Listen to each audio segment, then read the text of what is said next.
I know that it was a God thing when we got connected a little over a year ago. And every time, you've gone to a speaking engagement with me to be on a panel, the connection has just been automatic and immediate with all the kids in the audience. And I just think that there are a lot of people out there who need to hear your story that aren't privy to being in an audience where you are speaking. So during this conversation today, I just want you to share some of the things that you've shared on panels previously. So let's start off with just tell me, your story, some of the choices you've made, and if you're making different choices, what motivates you to make different choices? Well, growing up, I kind of learned things by bumping my head and figuring out that's not the way to go.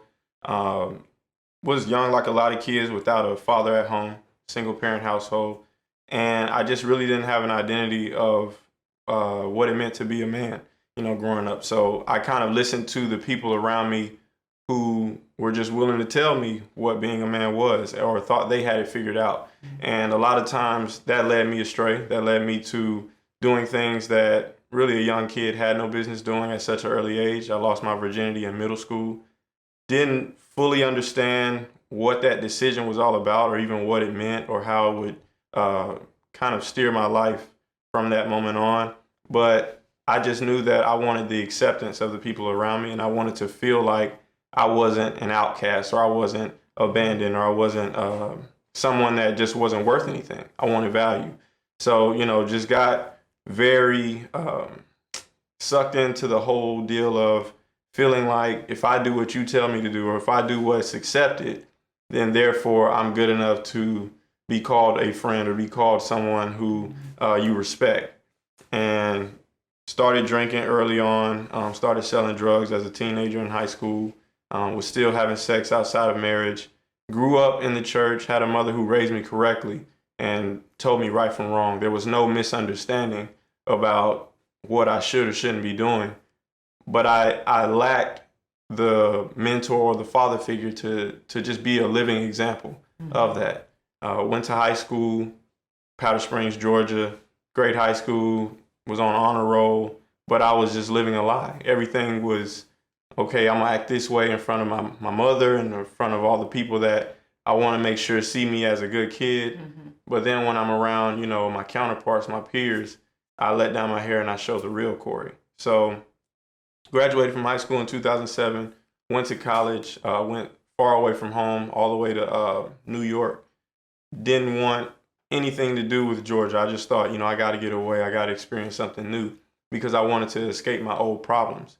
But what I didn't realize was that was just a change of location. It wasn't a change of heart. I just took my problems with me. I took my identity crisis with me. Everything that I was suffering here, I was just going to suffer there with just new people. So I got surrounded by the same type of people, just new faces, but same issues in New York. Made bad decisions my freshman year, and I got kicked out of school. Was supposed to be the very first person in my family to graduate college, get a degree, be on scholarship and all that great stuff. But I couldn't say no to people. I had never learned that trait or that ability.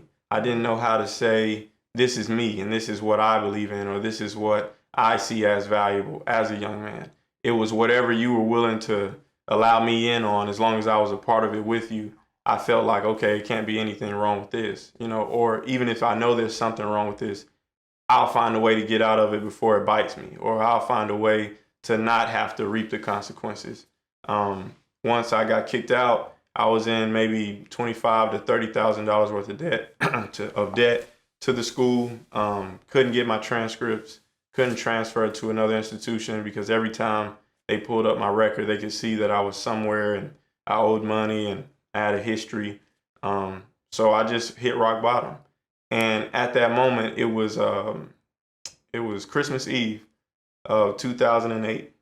And I kind of thought to myself, there's no other way I can go right now but back to what I know that my mother has been teaching me since I was a kid.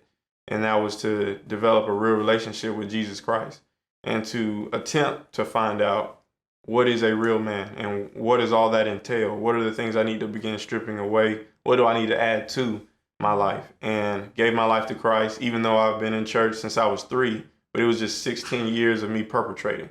And at that moment, that life change, that decision in my mother's house led to other decisions to start setting boundaries. It didn't happen overnight. I didn't fully understand even the decision that I made, but I just knew that I wanted to know who I was. I wanted to know that I was loved, and I wanted to know that I had value. So I didn't want those who were within my realm of control or influence to experience the same things that I did. So began working with children, volunteering my time, and also starting my own business through basketball, training kids in the community, volunteering with like Habitat for Humanity and the Atlanta Youth Project. They're no longer around anymore, but was working at different Section 8 housing facilities where kids just don't have a lot, and just trying to share love with them. And over time, the training business grew. I eventually just started doing it full time, quit my other jobs. And it led to me actually having the chance to go back to school, get back in college, and begin my basketball career all over again, as well as pursue my degree. So just that one decision, when I thought I had nowhere else to go, it actually opened all the doors that once were closed. And here we are now.